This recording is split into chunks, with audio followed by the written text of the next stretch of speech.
What's up, everybody? It's Eli here from TreeFall Studios, and today I've got an interesting video topic for you all. I'm going to be laying out my reasons why I think that indie devs should be making console, or should I say platform, exclusive games in 2025. Let's get into it. To me, this topic is a no-brainer, but when you look at conversations people are having online in places like Twitter and YouTube, the exclusive talk about games is now kind of controversial. Some people think they're the greatest thing in the world. People think they're anti-consumer, all sorts of nonsense like that. So let's strap in, and I know a lot of my subscribers are really interested into the business side, or the business school of TreeFall Studios, and the business side of game development. So I'm going to give my personal opinions on what I see with my sales. I have a ton of data, guys. I've released tons of games, more than 20 at this point, sold hundreds of thousands of dollars worth of games on different consoles and things like that. I have experience on PlayStation 4, 5, Steam, Atari VCS, the Nintendo Wii U, and the Xbox. So I've been around. I've also released a game on itch.io as well on the PC. So I've seen a ton of different storefronts. I've got my data, but guys, I also talk to tons of developers, other game dev YouTubers behind the scenes, other game devs, and I get their sales figures. We share figures with each other privately. I'm not going to name any devs that I'm going to give for examples in this video, but some of them will be used as examples to compare to my sales numbers to bring some of my points home. So guys, let's strap in. I have 3 reasons why I think that it's beneficial, if you want to stay in business, to release console exclusive games. All right, guys, it might seem counterintuitive because the easy thinking would be, okay, my game is on every platform, it has a wider audience, therefore more people will see it, more people will buy it, and then I'll make more money.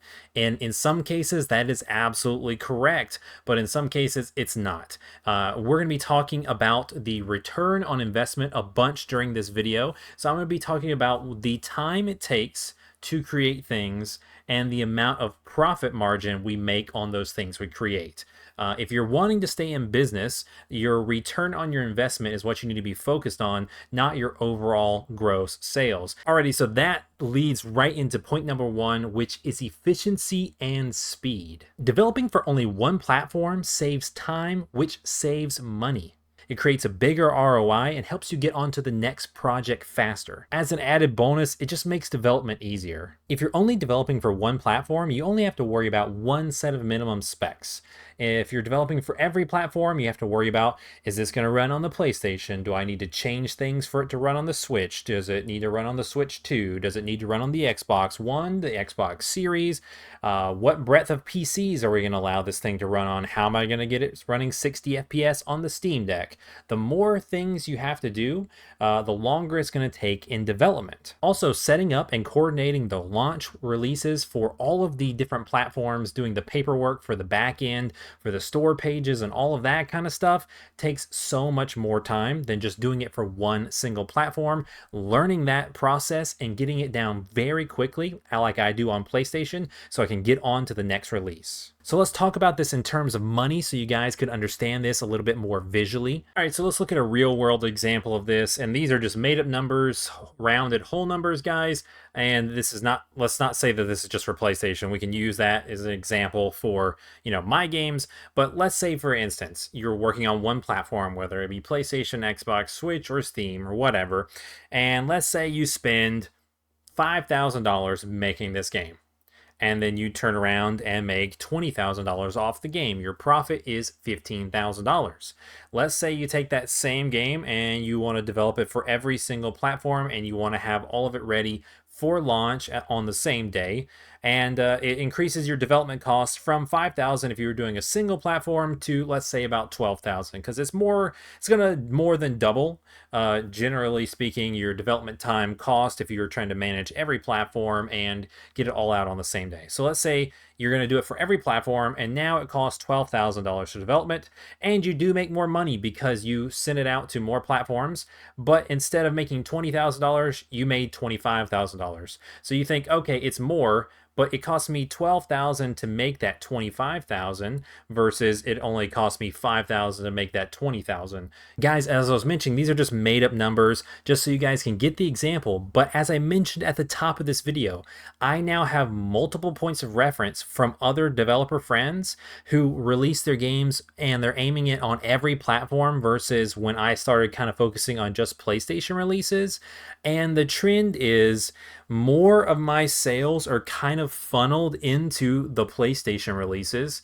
And for all of my friends that I've talked to that are doing multi-platform releases, their sales are kind of more spread out evenly between like every platform. And there are outliers. Some platforms will be stronger than others for each person that I talk to.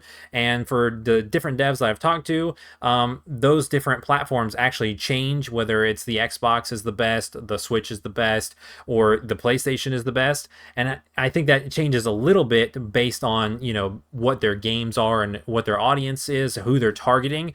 But they're not as big of an outlier comparatively to all of their sales as compared to my sales, because basically I've funneled all of my development efforts into PlayStation, so it basically completely dwarfs everything else that I do. And that leads me into point number 2. And this is a big one. I don't really think I've seen anyone else talk about this on YouTube. So this is, I'm just going to call this point number 2 is store algorithm. So there's a lot of people who talk about the Steam algorithm, right? They talk about you got to get 10 reviews, you got to do this, you got to hit so many wish lists to get on new and trending. And all they're doing is focusing all their efforts on Steam in order to have a great Steam launch to make a lot of money. And it's very interesting because a lot of these Steam devs, they will have a giant Steam launch, make a bunch of money, let the game be out for a year, and then they'll port to all the consoles themselves, or they'll pay someone, a publisher, to port to all the consoles. And then they all talk about how consoles are kind of not so good because usually the sales from all 3 consoles added up are generally about what their Steam sales were, and it just helps them get a little bit of extra cash to finish their next project. But honestly, that kind of makes sense if you think about it, because their audience is already bought the game. You know, they already bought the game on Steam, and some of their audience might double dip, but you've already marketed it and funneled all of your time and effort into one platform as your major release when your game was being followed by your audience and when your game was hot. And my point number 2 about store algorithms is if you're doing a multi-platform release, whether it's all at launch and you launch on every console and computer at once, or if you're doing a delayed release where you focus on Steam and then you do consoles, or you do consoles and then you add a Steam release in the future, all you're doing is splitting up your fan base and lowering your chances of hitting it big on any one store. So let me give you another practical example to break this down in terms that might be a little bit easier to follow. If you follow along with the TreeFall Studios social media campaigns, you can see I'm at about 2,500 subscribers on YouTube. We've got about 100 people in our Discord, and I've got about 2,000 followers or so on Twitter. That is by no means big or small. It's somewhere in the middle in terms of development and social media marketing efforts. There are plenty of devs who are just starting out who are like excited to get to these numbers at some point one day, and there are plenty of YouTuber devs out there, some of them my friends, that have way more subscribers or way more followers. So let's put it in terms of a dev like my size. Let's say, for instance, I've got 100 people who are following along in the Discord who are TreeFall super fans. They are in the TreeFall tribe. They've been enjoying my videos. They're following along with me. They're checking out all of my development devlogs. They're excited for the games, and they're going to buy the game on launch. And they're going to leave a review because they want the game to do well. And let's say of those 100 fans, some of them own PlayStations and Switches. Some of them own a Switch and an Xbox. Some of them maybe own just an Xbox. Some of them own a gaming PC. About half of them own a gaming PC as well as a PlayStation or a Switch. And then we release the game. Let's say my newest game, Maze Interim Odyssey, which just came out on June 11th. Let's say I would have released it on every platform and I had 100 fans who are ready to buy the game. And then, even though some of them own multiple consoles, everyone's going to choose it to buy on one platform. Let's say I get 30 people picking it up on PlayStation, 30 people picking it up on Switch, 30 people picking it up on Steam, and 10 people picking it up on the Xbox. And let's say of those super fans, some of them don't get to it right away and they don't leave the review. And let's say we get 10 to 15 reviews on each platform. And this isn't so much geared towards the Switch because the Switch doesn't actually have reviews, but just stay with me for the sake of an example. If we're splitting up our audience through multiple platforms, the chances are we will just get to a certain level of success on each platform, just dribble in the sales, and then after it falls off the new charts, you're done and it is gone because you're going to get no algorithm help. But let's say, for instance, we funnel everybody into one platform.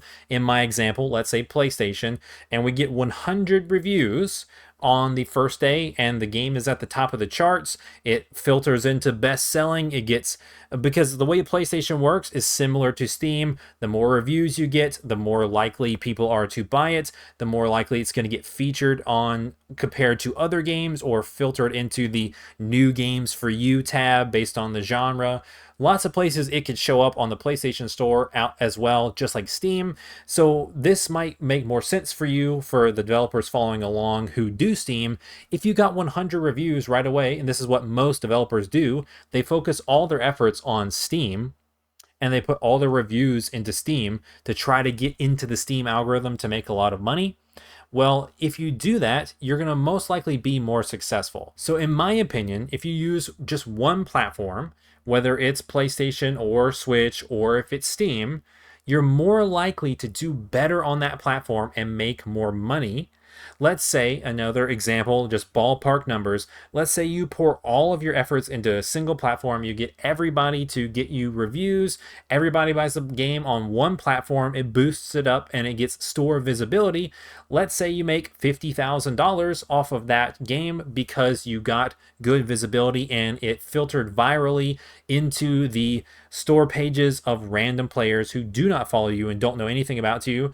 Well, you made a lot of money off of that game. And then let's say you're on a multi-console launch. You've launched on every console and you've split up your audience and you just get average reviews and average sales on all of them. Well, maybe let's say you make $5,000 a platform and there's 4 platforms. Well, now you've made $20,000 total versus the 50 you could have made if you went viral on a single platform. Does that make sense, guys? I hope it does. And I hope that helps it get a little bit more clear, because I've noticed that even on my games, which are not viral successes, they're not major hits, but I have noticed when I do multi-platform launches with Steam versus PlayStation, because I have done that in the past where I launched on Steam and I launched on PlayStation, and usually it's better if I just launch on a single platform and I don't split up the audience. And going back to the references I was mentioning earlier, I've seen that exact same thing with my friends. When I look at their sales, it's like some of the platforms want to rise up, but they're all kind of just even, and they almost make the same amount of money per platform instead of making a lot on a single platform. When you are a small indie developer like me, all the store exposure and every bit counts and every bit helps. All the reviews help, all the people sharing it helps, all the activity. So people's friends on your friends list can see other people playing that game and maybe find it for the first time. Any way that people can discover a game really, really helps. So you cannot underestimate the store algorithm, whether it is on PlayStation, whether it's an Xbox, whether it's Steam. Those are really, really important. And if you're only focusing on one store, you're way more likely to be successful. And for a very small developer like me, it actually makes a lot of difference. All right, guys, so point number 3 is the least impactful point, but it is still a reason to do console exclusive games in 2025, and that is the marketing angle. So if you're making an exclusive release, you do have a little bit of a marketing edge because you can reach out to sites. Let's say you're making a Switch exclusive. Well, you have all your Nintendo exclusive sites like Nintendo Life or Pure Nintendo or anything like that, some of the ones that I used in the past, and they would be more likely to pick up and write a review or an article for your game if there is an exclusivity edge, because it's catered towards their audience specifically. And for my example, right now where I'm using PlayStation as my platform of choice, there are tons of PlayStation specific websites and blogs and YouTube channels that could be more likely to cover your content because it's a PlayStation exclusive property. And guys, as a bonus reason, there is one more kind of theoretical benefit to choosing one platform to make it your exclusive launching platform in 2025, and that is the relationship aspect. If you are constantly launching specific games on specific platforms, you might be able to build a relationship with that platform holder and eventually get marketing deals or some kind of, help with store exposure, that kind of thing, as you grow and get into a tighter relationship with the company that you are working with. But I leave this as a bonus tip because it is not likely to happen for most indie developers out there unless you have a really stellar game and you sold a lot on that platform. You would kind of have to prove yourself. Basically, you would need to sell a lot of copies and say, hey, this is an exclusive game for this platform. It takes advantage of this platform's features, X, Y, and Z, and we've sold a lot of copies. Well, in that case, you might be able to build a nice relationship with that platform holder, and in the future, they might be able to be there for you before you launch your next game. Alright guys, so let me know what you think of this video in the comments below. I'm sure that this might be a little controversial to some, but I think that most people who are following along as devs will find this video very interesting.